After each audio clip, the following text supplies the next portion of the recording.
Peace. We'd like to welcome everyone to the Sista Cypha. We ask that you please hit the like button, subscribe, and share. If you would like to tribute to the platform, please hit up the super chat, or you can hit up Professor Griff on PayPal, or you can hit him up on Cash App.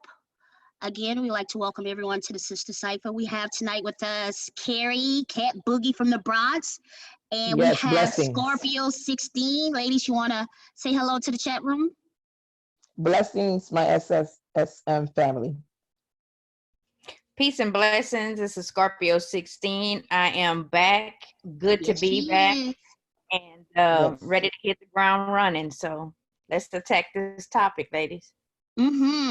So, and also we just want to thank Professor Griff for giving us the opportunity to come on and discuss these serious topics, but in a casual way.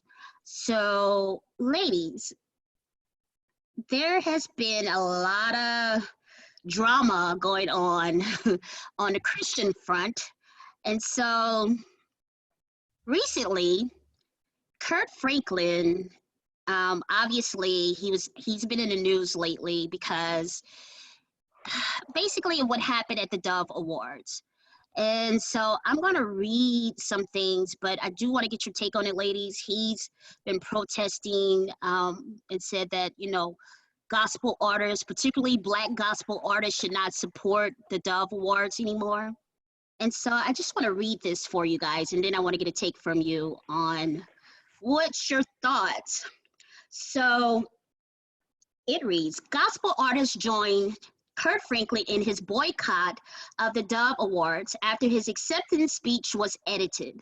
Franklin began protesting the Dove Awards after he was censored for his acceptance speech that focused on the death of a Tatiana Jefferson. And for those of you who don't know, she is the young Black lady who was killed by a Fort Worth police officer.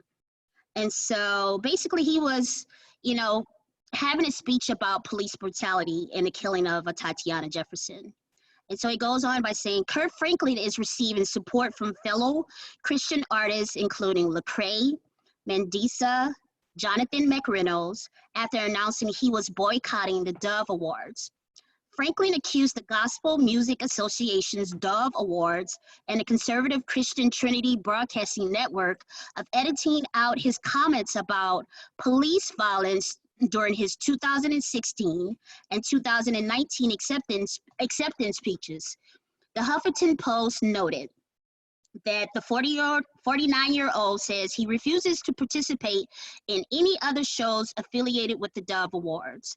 The GMA, that's the Gospel Music Awards, are TBN, which is the Trinity Broadcasting Network, until they create tangible plans to protect and champion diversity.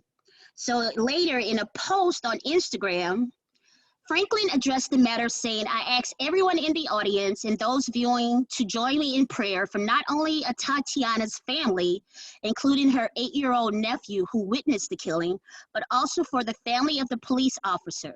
I don't know about that part, but we'll talk about that as well. Last week, during the airing of the awards, the same network, again, that part of my speech was edited out. Not only did they edit my speech, they edited the African-American experience, he added. Similarly, during his Dove Awards acceptance speech in 2016, the gospel singer brought attention to the deaths of Philando Castile and Walter Scott. Kirk Franklin said his mention of the two men was edited out, an issue he raised with the TBN and the Dove Awards committee soon after. So TBN basically did not follow up with Kirk Franklin, but later they did issue an apology. So I want to first get your take on it. We're going to dive deeper in this, ladies, but I think for this particular subject, it's interesting because there's a lot of things that's been happening in the public with a lot of these churches, especially the mega churches, and how they're basically turning a blind eye to a lot of things that's happening. They're also supporting Trump in a lot of ways. So I do want to discuss this deeper, but I first want to get your take on it, ladies. Okay, I could start first. Good evening, everyone. I'm with Kirk Franklin. We have to get together and shut down people who try to prevent African Americans from speaking up. That's a great platform to do it. I mean, to shut us down and censor what we feel, how we feel about Black being killed for no apparent reason. We should be alarmed. We should be outspoken about it.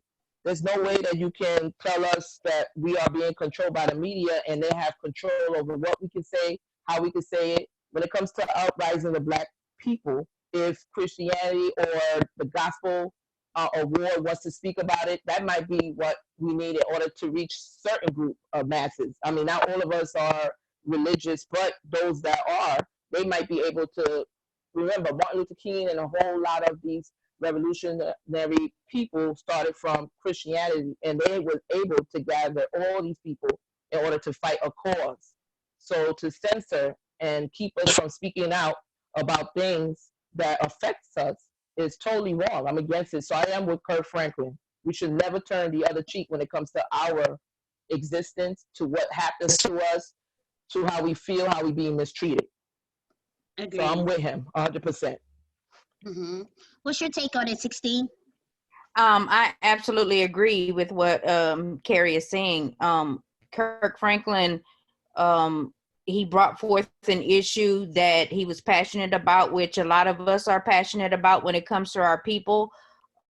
Most of the time we try to approach this in a peaceful way, and there was nothing that, or rather I should say, his approach was not anything out of the way to where they deem it worthy of taking out of the show. In other words, it just goes to show how our voices are always continuing to be cut off. It's like they don't want us to approach any of our issues as a people peacefully.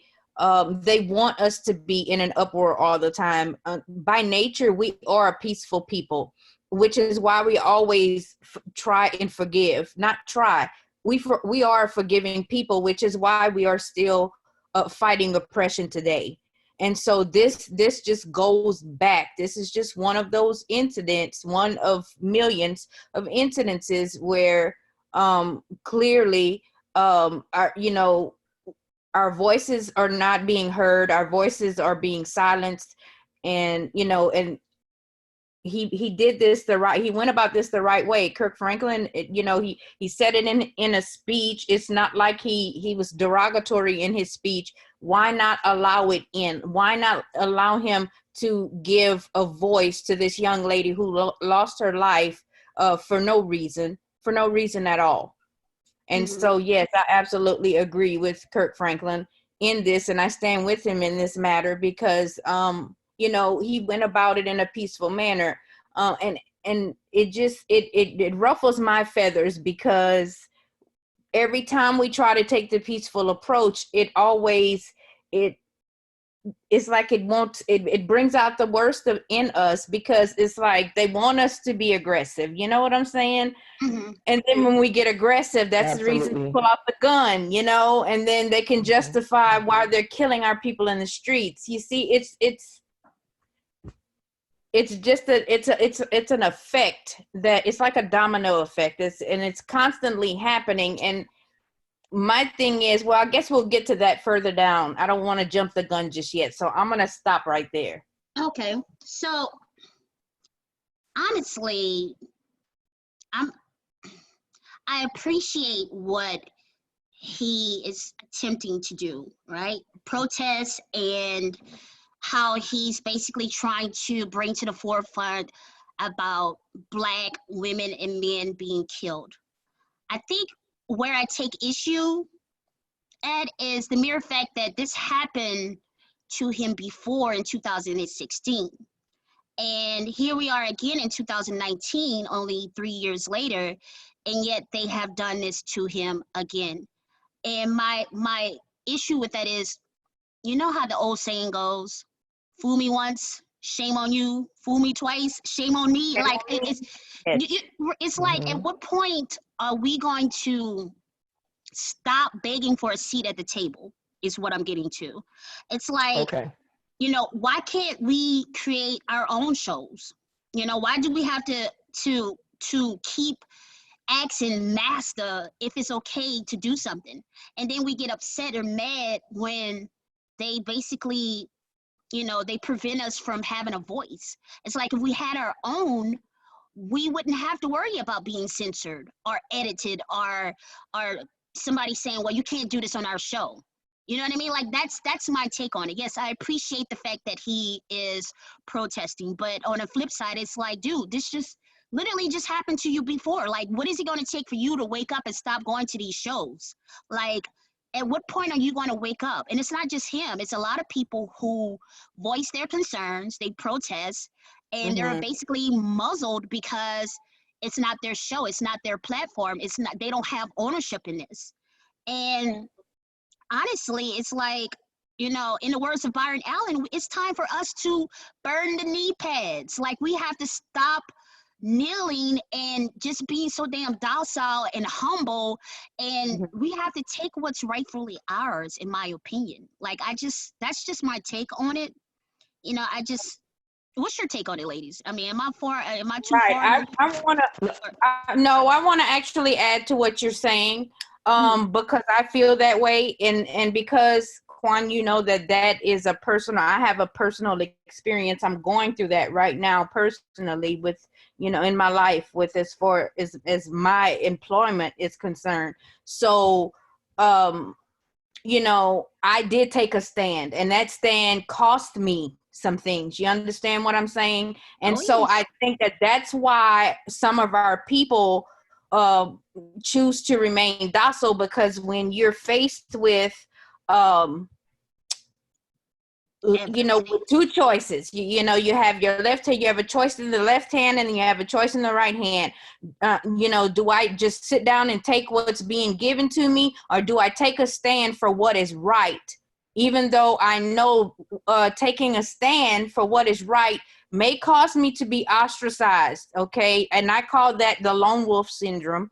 You know, it may, you know, standing for what's right often causes one to stand alone, is what I say to a lot of people, because sometimes I find myself standing alone in certain issues because, you know, too many other people they like the easy way out. You know, it's too much trouble to, you know, call things for what they actually are. It's easy to just sugarcoat things to make everybody else just feel comfortable. Well, I'm not that way. If things are not, you know, if things are not what they are, what they appear to be, injustice is happening right in front of me, well, you're going to hear about it from me. I take a stand for it. Of course, I took a lick for it, but that's okay, because at the end of the day, I stood for something, and that to me feels better. So I understand where you're coming from with what Byron Allen is saying, because I'm no longer docile. Maybe 5 years ago, 6 years ago, I would have thought twice about it, but that's not who I am today. You know, and I was maybe docile in some areas. As I've gotten older, I've become less patient with less issues, because it's like, if we don't set an example for our kids that are coming up, we are simply setting them up for the same oppression that we are currently in now. Like, we have to teach them to be able to stand up for themselves, but we have to make sure that we're teaching them the right way. And you made a good point. You made a good point about why don't we have our own, and so that we don't have to go to, you know, massa or whatever. And my thing is, I absolutely agree with that point, because we have so many celebrities today.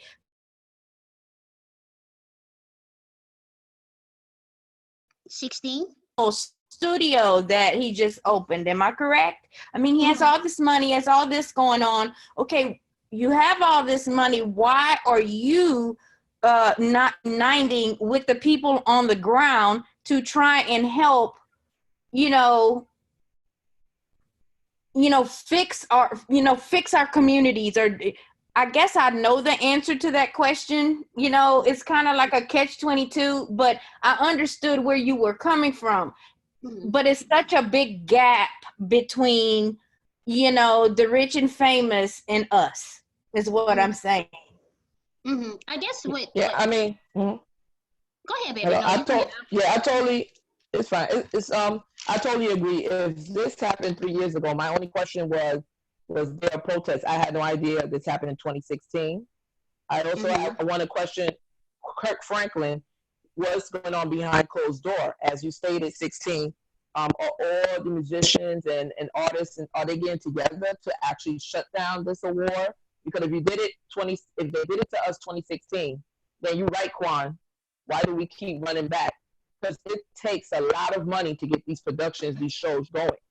And if you stop performing, if you stop singing, shucking and jive, whatever it is, you can take that money and shut it down, cause a reaction. So you're right. If you say 2016, you let it slide. Now we're here 2019, and all you do is talking. Then that brings me back to what we were discussing a long time ago. Is there something that he's getting out of it? Remember, we talked about the integrity, grabbing the bag. It brings me back to all of that. Because by now, you shouldn't allow any of this to keep going. When it comes to our cause, anything that happened to us, we should have a platform. We should get together, save some money, and open a production or network. Because gospel is one of the best-selling things for African Americans. They make good money. Yeah, gospel really sells. But, you know, I guess for me, what I'm tired of seeing is our quote-unquote religious leaders taking a backseat to Black issues. You know what I'm saying? Like, for me, what I've been seeing a lot lately is that there's been a lot of police killings. And a lot of these religious leaders and big mega churches are silent. They're not saying anything. And I get why Kirk Franklin wanted to have a voice, but it's like, if I can remember correctly, when I was in the church, and let me just, keyword was in the church, he used to go to like all these different churches. Like, he used to do his little gospel tour, and he would go to different churches and what have you. And, you know, he has the support, because I was reading the article, and all these like Marvin Sapp and all of these folks, they're supporting him, you know. But then on the flip side, you had some pastors who was like, shut the hell up, Kirk Franklin. Like, no, you shouldn't have a voice in this fight. And I found that very interesting, as Dr. Francis Chris Wilson would say, very interesting that here it is, another Black pastor is telling a gospel singer who's protesting about police brutality and killings basically to shut the hell up with a bullhorn. And I'm just like, wow, so this is what we doing in 2019? Well, I know why it's happening. I mean, it all goes back to, I mean, if you think about it, you know, these mega churches are backed. The preachers and pastors that are behind these pulpits, their pockets are lined with money. Oh, absolutely. And so not only do they rape their congregation of the money out of their pockets, they also get funding from other, and I'm just going to say other sources, okay? Right. And these other sources are the ones who actually control that church. The pastor is only the preacher who is on the pulpit delivering what I call the good word. So he's a facilitator then, right? He's not a leader, he's a facilitator. Because if he's not really running anything, he's a facilitator. Absolutely. He's the front, like he's the front like, and think of a clothing line, a fashion designer who has a clothing line. They don't model their clothes. They find models to display their clothing line. Okay. That's exactly what's going on here. It's like, and I'll give you a movie, The Wizard of Oz. Okay. Behind the curtains are the real people who have the control. The same way the world is controlled is the exact same way the church is controlled. So these pastors won't speak. I'm not shocked that the pastors are not speaking up about this. I'm not surprised at all. Carrie, you had any input? No, that's it. Okay. So as we've said, when I was reading about Kirk Franklin, obviously what happened in 2016, came up in a lot of my research. And so obviously he was protesting, I don't know if you guys remember, but there was the Orlando killings that happened. And so there's this church called Westboro Baptist Church. And they were quoted as saying God sent the shooter, right?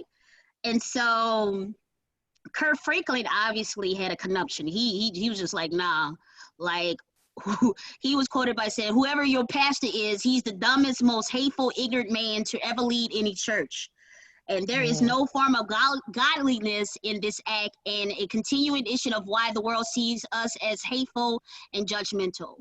And so obviously, you know him, he's going to go on all his platforms. He's going to go to every award show. He's going to voice his opinion. And so basically, that's where all of that controversy came in 2016, for those who are not familiar with what happened. But it's funny because I'm looking at these churches, and I just got to just pondering and thinking, like, why is it that so many evangelical, what would we call it? Evangelical, whatever we want to call these folks, them or the so-called Christians, right? Why are they not speaking up?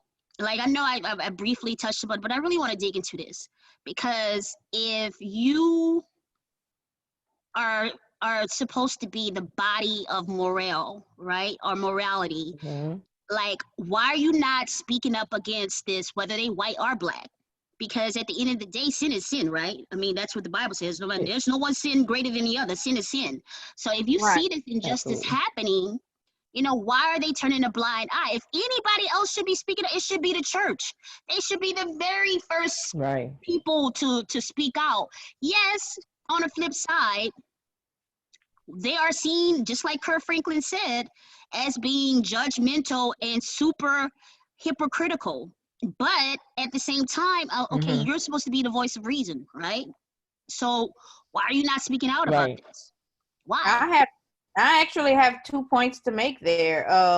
One, I'm gonna bring one of the pastors up in that particular area, the Dallas area, TD Snakes. Okay, yeah, and I did say Snake. I didn't say Jakes. I did say Snakes on purpose. Oh Lord, I used to like listening to him on the slick, but I could just keep it. Me too. Back in the day. Go on. No, I actually used to watch him. You know, they have something called E-Church, where his church is so big that they have this entire production company where they are, you know, they live stream the service, and so, and they even have it to where you tithe online. Okay, I used to watch TD Jakes. And so I used to watch TD Jakes up until it's probably been about 1.5 years or so, close to 2 years, because I actually thought that he was one of the last ones that I had any hope left that was still, you know. I'm so glad we're talking about this. I don't like you, but sorry for me. But go ahead. Yeah, he was one of the last ones that I kind of had hope left on. Like the rest of them, I pretty much, the Catholic religion altogether, I had given up on, because I was raised Catholic my entire life. So that was done once I moved out on my own. Me too. But I did seek out other denominations of religion just to see if, you know, something else resonated with me aside from the Catholic religion.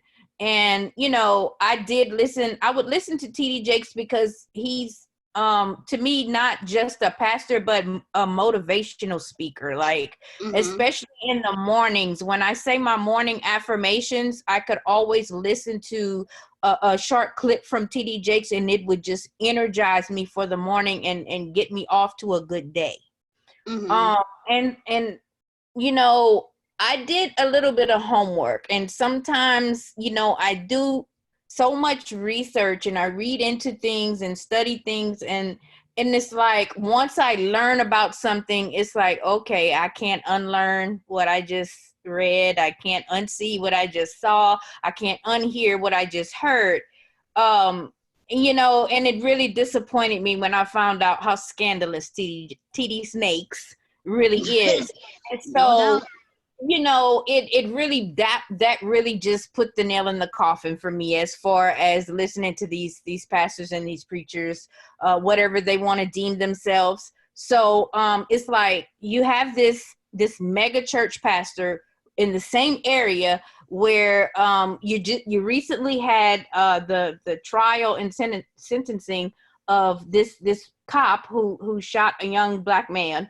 And then you have a cop who just shot this young lady, and nothing, you know, especially from him. And he's been there for quite some time. You don't hear anything from TD Can I tell Snakes you at why? all. Yeah, can I tell you why? I probably know, but let's hear it. Well, okay, so like you, I used to listen to him primarily because if anybody could give you a pep talk, Jake's got that on lock, right? So around the time Philando Castile got killed, and Mackay and all of this stuff was happening around the same time. Now, TD Jakes invited their parents, his parents, the girlfriend of the guy who was shot in the car. That's Philando, right? Philando. He also invited like the guy who got shot and killed in Baton Rouge by the cop. And so he had all of them on the stage. He had some dignitaries there. He had some political figures there. He had some police officers there as well. And so, you know, they cry. These women, the parents, the girlfriend, they crying their hearts out. He's standing on stage, just looking. There's an officer who gets up and says, he starts crying and getting upset and saying that he's stressed out because of all that has happened with Mackay, the guy who the police murdered because they said he shot some cops, he killed some cops or whatever, downtown Dallas. So he starts crying, hugging this man, and like, oh, I feel for you, brother. I feel for you. Now, this is a white cop. Now, mind you, these women and their families are pouring their hearts out, crying, sniffing, and like bawling on the stage. And he not one freaking time did Jakes get up and say, "Let me hold you, sister. Let me feel your pain. Let me console you." But when the white cop starts boo-hooing and crying, he gets up and starts crying and hugs him. I lost all respect for him that day. I said, number one, the mere fact that you have a daughter, Crazy. 2 daughters, granddaughters, a wife, sisters, that in itself, you're a black man. You should feel for what these women are going through. And yet you didn't get up and hug these women. You basically took a political position and you sided with the police instead of going there and grieving with these black women that has lost their family member. You didn't do that. And that day I lost all respect for him. I said, no, TD Jakes, this is not how we do it. Now, I know everybody call you a prosperity pimp preacher, this and that. You know, I was willing to look away because, you know, you, like I said, you can get a pep talk or what have you. But I lost respect for you because you didn't console these black women. And it was a police killing. You didn't speak up about it. You didn't say anything. And you're right, 16. His mega church. Right. That's about You what? You follow the money. That instance you're talking about, if you trace back the money, that will give you the answer as to why he did not console those women. Because that's why, yes, he's being backed by the police department. He receives grant money for his prison reform program. So basically he has a program. So people who are coming out of prison, he receives grant money and to help them find jobs, basically. And then he does this whole little spiel where he, you know, do a whole graduation ceremony for these people who, you know, who basically come out of prison. And it's like they're, you know, I guess it's kind of like a coming home, like kind of thing that he does or whatever. So he receives grant money for that. And he's been doing that for years now. You know what I'm saying? Right, that's Oh, what I was saying about the bag. I mean, no one speaks against injustice anymore, and if they do, we all have to worry about what are their motives. I mean, we have to Mm-hmm. always focus about that. I mean, if you do speak about it, chances are you're going to stand alone. We have all these Mm-hmm. great people who are coming nowadays speaking against injustice, and they probably be on the television for 1 hour, 2 hours, maybe a week, and then you Mm-hmm. won't hear from them again. That goes for the saying, the people that are dying, killing Mm-hmm. them left to right. We don't speak about them often. And I think we spoke about religion is just a form of control. If we go all the way back, that religion was always used to control us. We And can, still is. And still right, is, we can, Mary. right, correct. We can read the Bible on absolutely. our Yeah. own. We It don't have still to is. go to church. We don't have to listen to a preacher. You can read the Bible, open it up, and read it on your own. Unfortunately, it's in every community. Every time Mm-hmm. you turn around, there's a preacher, there's a pastor, there's a father, and we have to think about his motive because yes, he might be reading the what they call it again, the Bible, the good Mm-hmm. words and everything, but behind that, what is his motive? If he's Mm-hmm. helping the community or he's helping himself, and I think that's what the focal point is when you go to some of these churches. You silence the masses and prevent unification around among us black people, and that's why how Mm-hmm. I feel. That's why I stopped going to church because you might have like voting. We talk about voting on all every day, and then what does that do for us? We vote for that person, and then tomorrow they forget about the people that voted for them. Mm-hmm. So there's motives behind everything, and I feel like we is a disconnect. So I don't believe in pastors. I don't believe in fathers. That's just my Mm-hmm. opinion. If I'm gonna Mm-hmm. make a change, I'm gonna make a change on my own, and whoever wants to come along, come along. So, two questions I want to ask both of you ladies. One, Mhm. can there be a separation of religion and politics? Because some people say you can't mix the two. You can't have religious beliefs and talk politics, if you will. You know, that some people like to, separate it and say no, you can't, and then some people say yeah, absolutely. And it reminds me of the documentary that's on Netflix right now. I can't think of the name of it, but it talks about how, you know, these white Christians, basically how they see themselves and they do all this wrong, but they don't, quote unquote, see it as being wrong. They see it as doing it for the sake of religion. And I'm gonna drop it in the chat room, but I just can't think about it right now because I got too much stuff going on my mind. But my second question to you, ladies, is why is it that the Black community still believes in a white savior?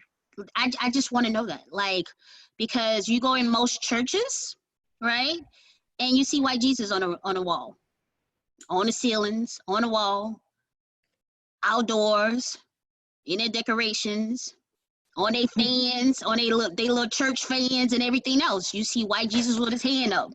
I Am know I right or that's am I wrong? no, Correct me you're if I'm right. wrong. Now, if I'm wrong, tell me I'm wrong now. But No, why is you're it right. that we still believe in a white savior and we know where religion was, what they stole from us as a people? I guess what I'm saying. So I just Mhm. want you guys to kind of tackle those two questions for me. Can we have both religion and politics, or does it need to be separated? We can't operate in it, and it can't be mutually exclusive. And two, why is it that a Black community still believe in a white savior? Hmm. Well, for me, it has to be separated because, like I stated earlier, religion has a tendency to tell you have to live one way. And we know a lot of people, they preach a good word, and then later on you find out they're the biggest hypocrite ever. Okay? Absolutely. So you can be like for abortion, let's say, example, and then you have somebody, let's say the pastor decided to cheat with someone, and then you force her to go get one. So it gets messy.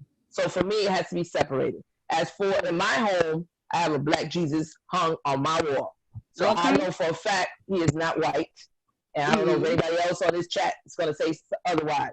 So, and it goes back to, like we stated before, a form of control, sorry about that, a form of control. And also, we have that idea that they're going to come to save us no Mm-hmm. matter what. If we get into any type of trouble, we need some finances, we don't look to each other. Not all of us, but most of us don't rely on one another to get out of the hole that we in.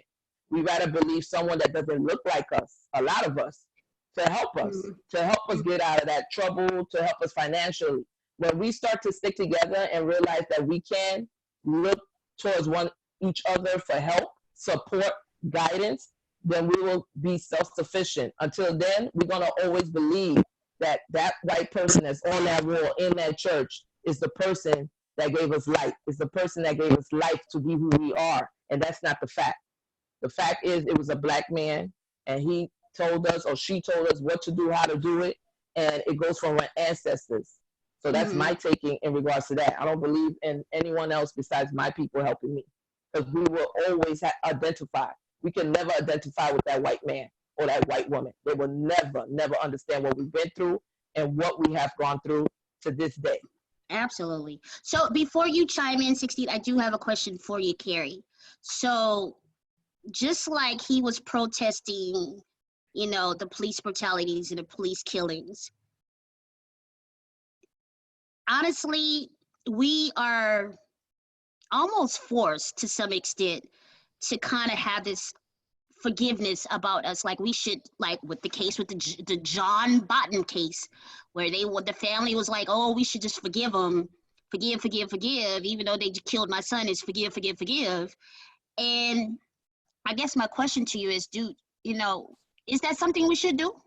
I mean, because honestly, my opinion, I would say no, hell to the goddamn no. I'm not God, so I shouldn't, it's not up to me to forgive you. That's God's job.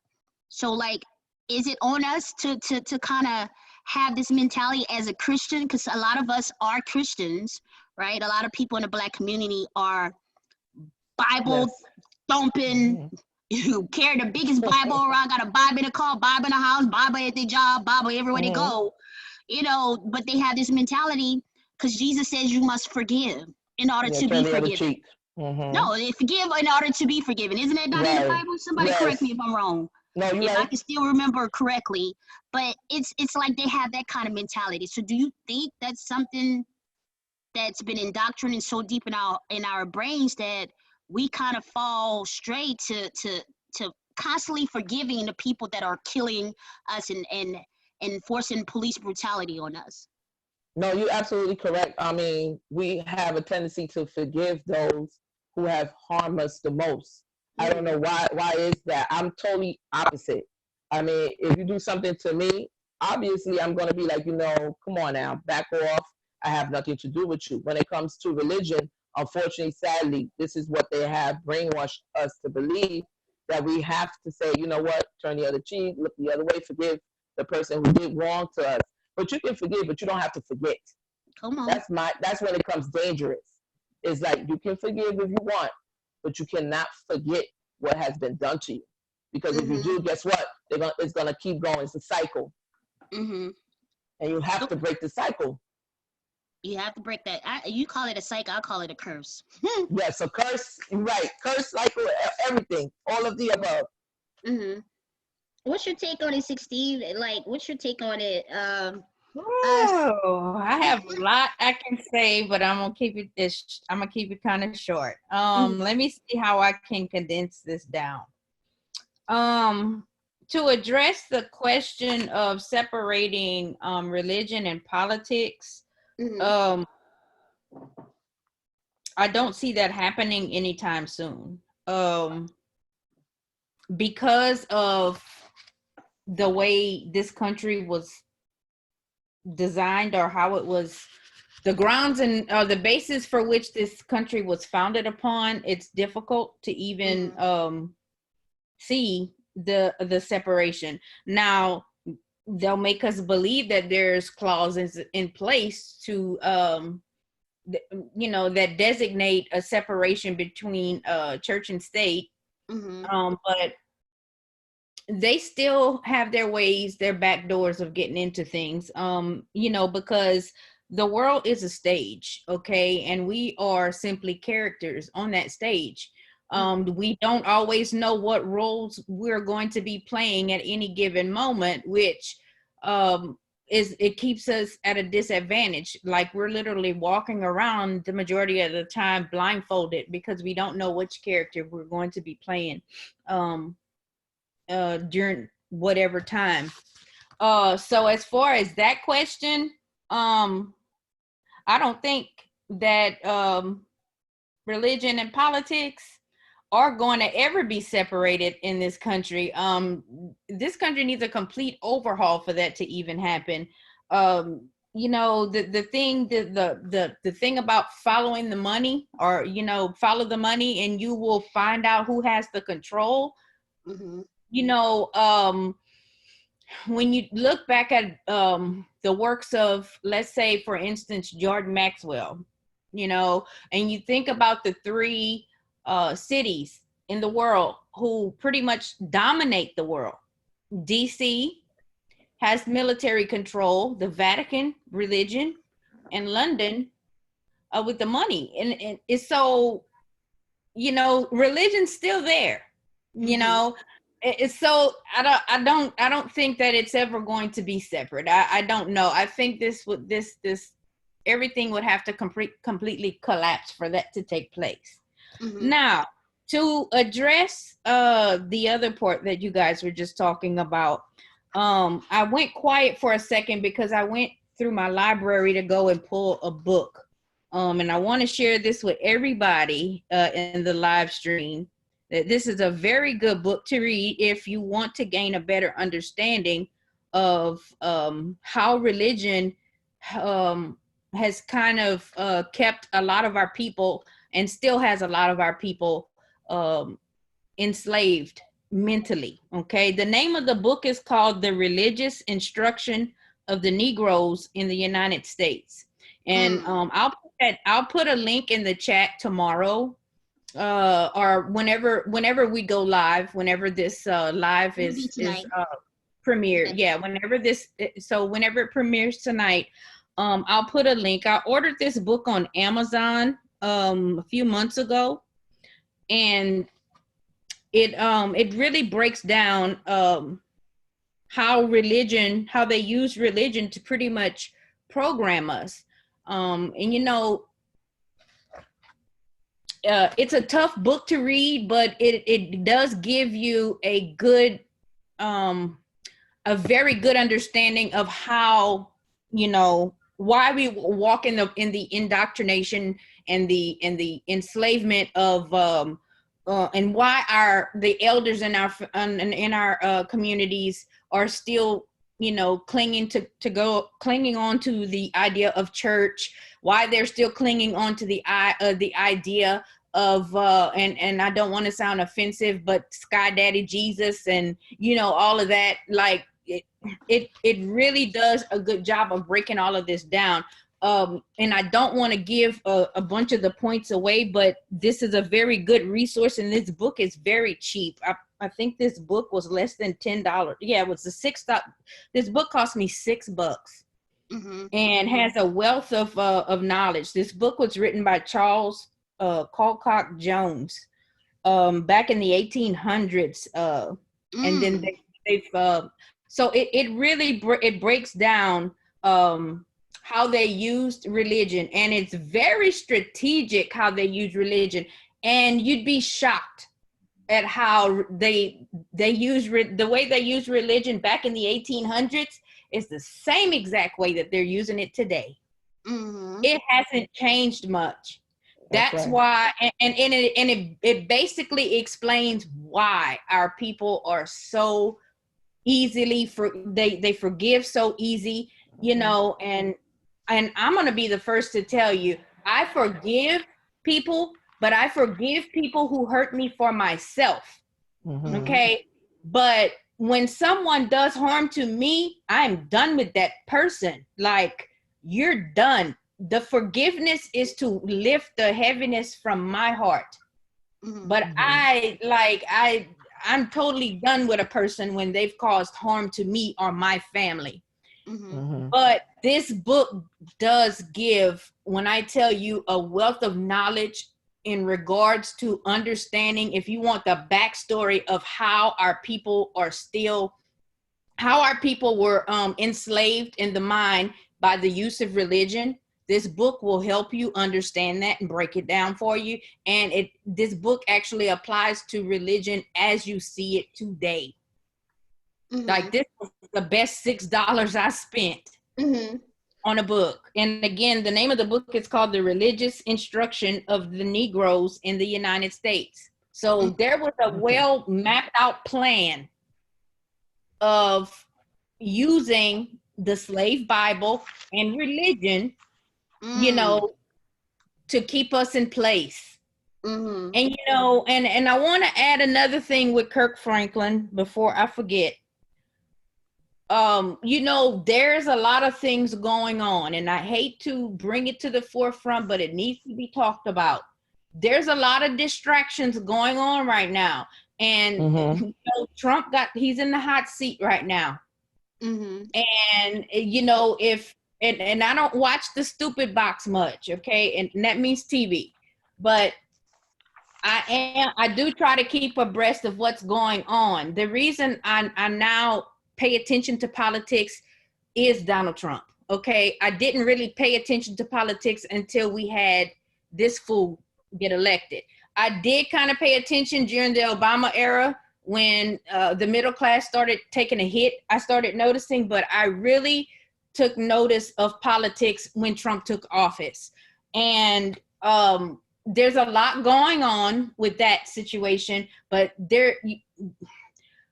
I question, because Quan, you brought up I forgot about the 2016 situation with Kirk Franklin, you know, and now this again here recently. So now I have to question, Kirk Franklin, are you being genuine about this shit? I'm sorry, excuse my language. Are you being genuine, or did they put you up here as a damn puppet to be a distractor, to keep us distracted because y'all are pulling some strings over there in DC? You see, always the case, 16. Let me tell you something about this devil, right? And by devil, I mean white supremacy. Right. There's nothing again, it's a well-oiled machine. So they're constantly going to have some kind of agenda to push. The problem is and by we meaning them, Black people, melanated people, Moors, ADOS, foundational Black Americans, whatever we want to call ourselves nowadays. At the end of the day, we always seem to be a day late and a dollar short. We always try to play catch up and being reactive to what white supremacy does us. And unfortunately. Yeah, unfortunately. And we just have to be more proactive as a point of being reactive. So when you say that, 16, yeah, there's always something that the hidden hand is doing, right? There's always something that we are going to be distracted by, whether it's a Popeye's chicken sandwich or whether it's this protest, or next week it's going to be a different protest or a different killing. Next week it's going to be some other foolishness that we focus on, but we always seem to kind of steer away from the things that truly matters, like the things we need to get us to that next level. You know, and it's just interesting that you said at 16 about Christians in this quote unquote dominant society. You know, I can remember when Trump was running for office, and sadly, you know, as it is today, his largest base are white evangelicals. And they support him in all his antics. Paula White, she just got promoted to a White House aide. Now, and mind you, she is a pastor of a predominantly Black church, white lady. Paula White is TD Snake's protege. It's his protege. And on top of that, I was reading an Atlantic article, and it basically said that, you know, these white evangelicals, they don't really support Trump getting impeached. You know, it says basically that the polling that they took suggests that Trump's base is totally unified behind the president, no matter what investigations might reveal, you know, with this whole new thing with him trying to bribe, you know, the minister over there, the foreign minister over there, to get him on some dirt on Joe Biden's son and all this other stuff. They don't care. That doesn't matter to them. And I can remember during when he was running for president, he said he can literally walk into Times Square, shoot somebody, and get away with it. And he did say that. And on top of that, right now the Republicans, like you, 16, like I always try to be politically astute. I always try to follow what's going on in the world or whatever, because I know it's going to affect me some way or another. And right now they're all supporting him. Wrong, indifferent, all right, they're going to support him no matter what. And to me, it's like it's no longer the Republican Party, it's the Trump Party, because it's nothing that this man can do that they will speak out against. And right. Mhm. In their eyes, he does no wrong. Right. Exactly. And it's sad because, again, I know we're jumping all over the place with these topics, but you know what? It's all going to tie in. Just a minute. Just be patient, chat room. It's like it all makes sense. It all makes sense because it's all a huge spider web that's interwoven, because I'm telling you, they create these situations to keep us distracted, and our people don't understand that while we're sitting over here trying to figure out, oh, poor Kirk Franklin, why did they take out his speech? We're sitting over here harping on that while they're over there devising another plan on how they're going to get Trump off, or get the heat off of him, or something else that, are they're weaponizing some new form of weather that they're going to hit us with or something. It's always something that's going on. And so it's like we need to get to a point where, we need to maybe tackle less of these little distractors. We may have to take a couple of L's on some of these distractions so that we can unite, because we can't push. It's like we get to the barrier, but we can't seem to cross over or break through.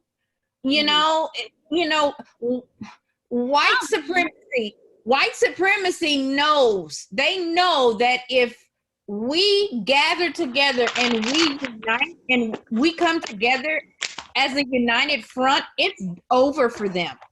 But if only our people knew the same about themselves, you know why, we could 16? make so much progress. Let me tell you something, 16. We've been talking about this for a couple of weeks now, but I think the number one issue is us not having a Black code platform agenda. You know what I'm saying?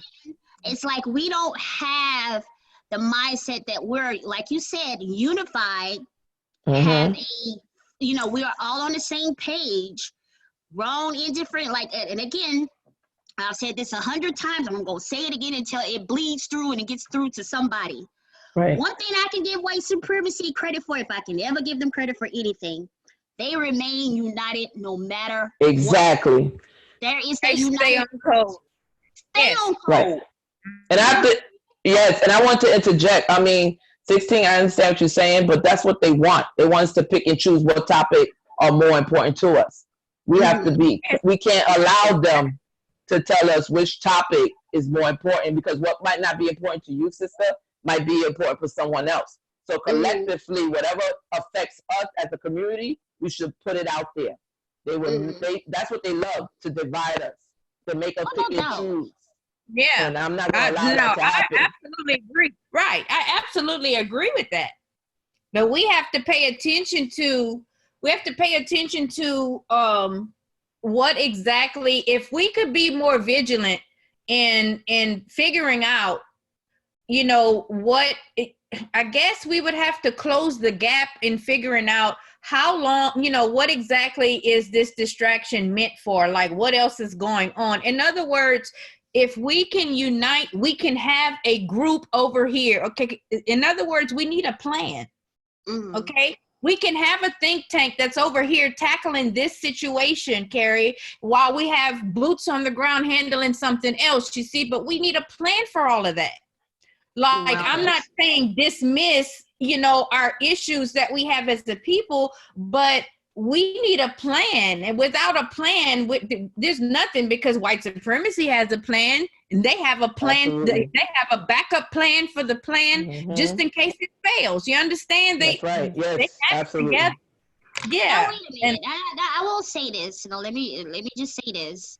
I do think, like much of the ADOS community, they do have a plan in place.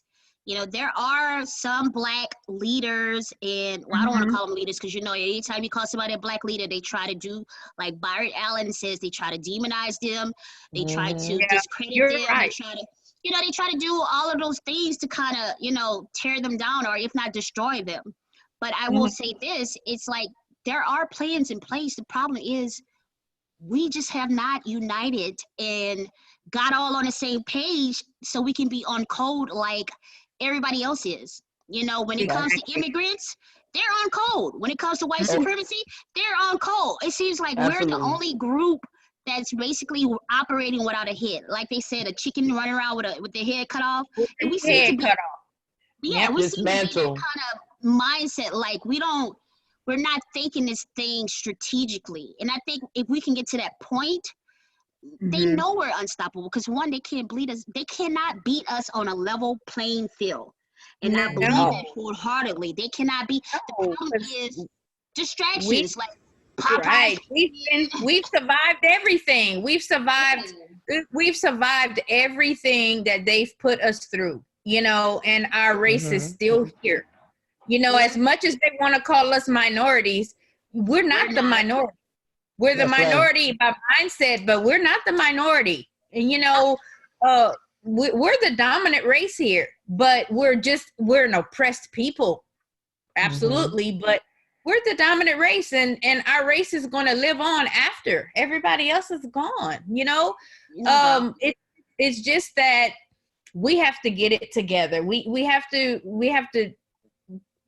get it together, you know, whatever that means for, you know, any given time, you know, and so these talks are necessary to keep pushing forward. You know, sometimes we have to fall off and take care of ourselves, and, you know, like I had to just take some time, but, you know, I'm ready to jump back in, and so we can tackle these issues, come up with some plans, you know, to do our part in our communities. What can we do, you know, to kind of push information out to people, because, you know, we're only a handful of people trying to push out information. We have to, you know, gather. It can't be one or two trying to do something. It's not going to work that way. We have to be as honestly, you know, honestly, 16, I think what the problem is, it's not that it's not a lot of people doing anything. It's just that we are not united, like you've said. Like we have not come together as a collective group where we can trade ideas, trade philosophies, trade business. You get what I'm saying? Like there's no collectiveness amongst us as a group. And I think once we've learned how to tackle that first, then we can beat the hell out of white supremacy. You get what I'm saying? And so it's just, unfortunately, like when I look at topics like this, you know, the worst that I would want to happen, because I mean, I kind of got a little, I got a little feeling like, okay, is he about to drop an album? Because this is rather convenient that he's coming out with this to protest now. Like, what is the motive? Exactly, that's what I've been saying. You get what I'm saying? Like, and who else? Like, we was talking about Pharrell, and he's protesting for the LGBT and transgender community. And you look at the backstory of it, this Negro is promoting a goddamn shoe and some damn clothing line. It's just like, come on, dude, like, really? Like, you are, it's not that you really... it's almost like they're doing a favor. Okay, we need you to go out here and put on this clown suit, you know, and do this favor for us and do this little, cause this little disruption, you know, and then give you an album seven-figure, seven-figure deal, you know, or whatever. You know, they do that kind of stuff. They do. It's part of the distraction. And like I stated earlier, they like to separate us. So we might be African American, we don't think the same, but if one group think they better than the other, that's what they love. To divide us, to make us feel there's one here that's more, that deserve more than the other. You have everyone else, they don't think that way. They rather save that money in one bucket, and guess what? They got resources here, resources there. Why is it when it comes to African American, one group, whether they wealthy in this bracket, 50,000 they're making, and the poor ones, they're struggling. We don't think, we don't unify. We don't think as a collective. We divide it, and it starts from what the elite has trickled down to us. And that's what I feel the most. We always try to, you know, hurt each other. We do anything to get on top, and that's breaking us apart year after year. And that's because we've been oppressed for so long that you know, it's and our ancestors have been fighting for so long that it's just kind of in our blood to want to just fight, you know, fight for everything. They've had to fight for so much, and so it's like coming together. It's difficult because we've had such an unfair advantage. It's been that way since the foundation of the United States, you know. And if you get these cools and everybody else, they separate everything. They just prevent all of us from getting something. Because the mentality is, let me get what I got to get for myself and my family. We talk about these Steve Harvey. We talk about all these individuals who prevent us from moving to the top. Right. So, okay, so we're going to wrap this up. I have one last question. So, with Kirk Franklin, right, he being a Christian, like, is this kind of hypocritical for him as a Christian to say we should protest police brutality, but in the Bible it says you should forgive, so you should be forgiven? You should forgive, you know, if somebody sins, you know how they say, you like, if somebody sins, you're supposed to forgive them in order for your sins to be forgiven or whatever. But it's like, is this hypocritical? Because some Christians are looking at this as like, okay, well, if they did this, if you somebody like Bolton John's family, you're like, no, you should forgive the killer. You're a Christian. The Bible says to forgive. That's the mentality you should have. So is this something that the Christian community should be doing? Should they be forgiving their oppressors? Should they be forgiving the police for their killings? Should police brutality be forgiven as a Christian? Because if you're going to believe in that religious indoctrine, right, and all the things that the Bible says, because it's like the Bible, if you're truly a Christian, it's not like a cafeteria. You can't pick and choose what you want to believe in. It's not a buffet. Either you're going to believe it cover to cover or you're not going to believe it at all. As a Christian, right? That's how I was brought up. Either you're going to believe everything from cover to cover or you ain't going to believe none of it at all. Not at all. So is it hypocritical for him to say, let's protest police, if the Bible solely says you should forgive? That's my last question, and then we're going to close it out, ladies. Okay. You want to take a 16? I'm thinking, yeah. Well, I would say, as far as it being hypocritical from the standpoint of the way you framed the question, Kwan, I would guess that the answer to that question would be yes. Based on the standpoint of the Bible, the biblical standpoint. If it was me and not Kirk Franklin, that would be different. The answer would be no. But we're talking about, Kirk Franklin's in the hot seat here. So I would say yes, because Kirk Franklin, he claims Christianity as his faith, and and being that, they believe in the Bible and whatnot. And it's not to say that I don't believe in the Bible. I have issues with the Bible. I do have a Bible in my home. I have more than one Bible in my home, but it is not the only source that I use, because the Bible is not complete. So I have to cross-reference the Bible. But the Bibles that are in our churches or in the churches today are not complete Bibles.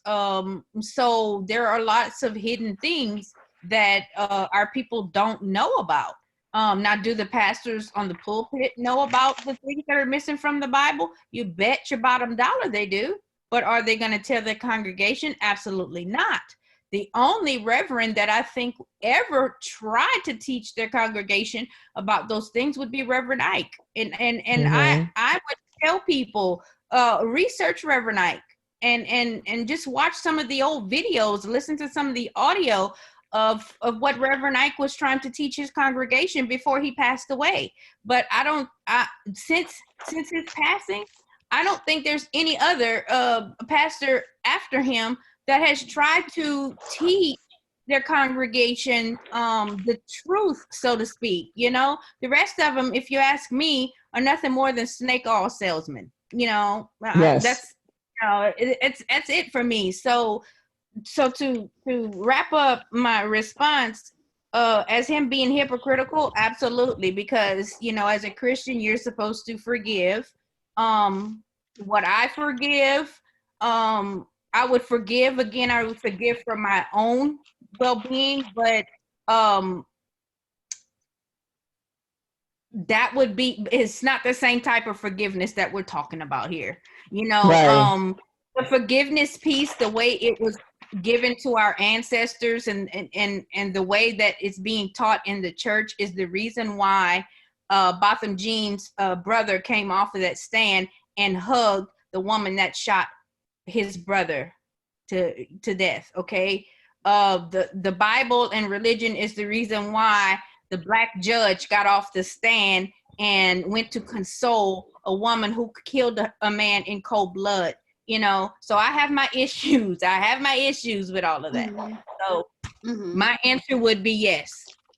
You know, we can really go deeper with this topic, Right. and where and how they stole a lot of what was found in Africa and made it Yes. into religion and Christianity. But we're not gonna go in that. But I do want to get your take, No. Carrie. Go I ahead. mean, it's like what 16 said, the good word in the book. You have to study on your own. You can't allow others, just like this platform, to tell you how to feel, what to believe in. You have to do your own research. Absolutely. Based on the religion aspect. We have to keep in mind, especially for African Americans, that was used, those colonizers used that to kill our people, to separate our people, to devalue our people.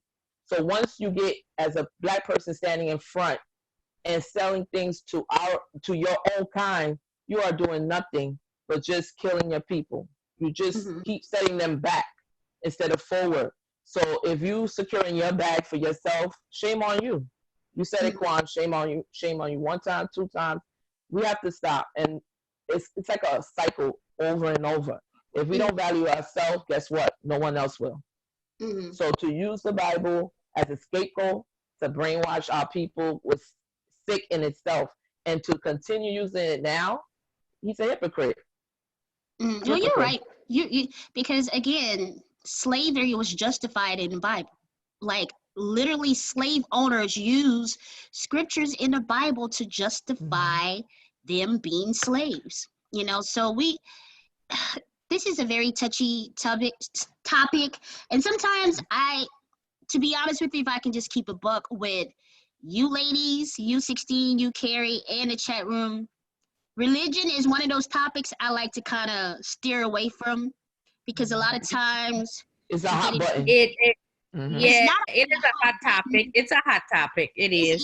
It not only is it a hot topic, but sometimes you step on people's toes and they get offended. Yes. You know what I'm saying? Right. And a lot of times it's hard to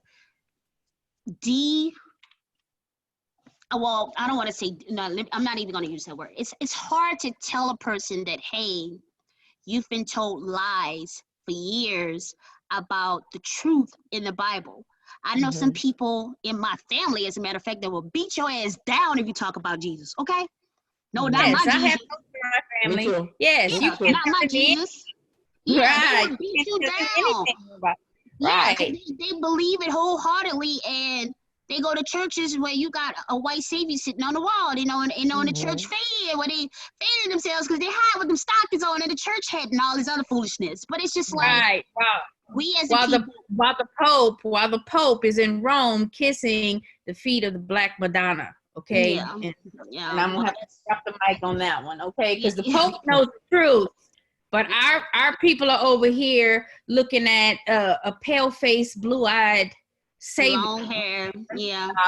Goblin. Yeah, no, but it's true. But you know, at the end of the day, we just want to open your minds up just to kind of see. We're not trying to indoctrinate you with any religious beliefs. You believe what you want to believe, because at the end of the day, my favorite thing to say, every tub has to stand on its own bottom. So Amen. Your spirituality, your belief system, or whatever you worship, hell, you can worship flowers for all I care. I don't care. At the end of the day, everybody has their own path and their own beliefs, and it's up to you to find that connection, that spirituality, that belief, or whatever's going to get you to that journey from point A to point B. In this life, you know, in this journey we call life, you know, everybody has their own path. And I just want to, you know, I'm glad, you know, Griff suggested this topic because, again, it's, you know, at first I really didn't want to discuss it because I was like, oh Lord, here we go. People are being their feelings.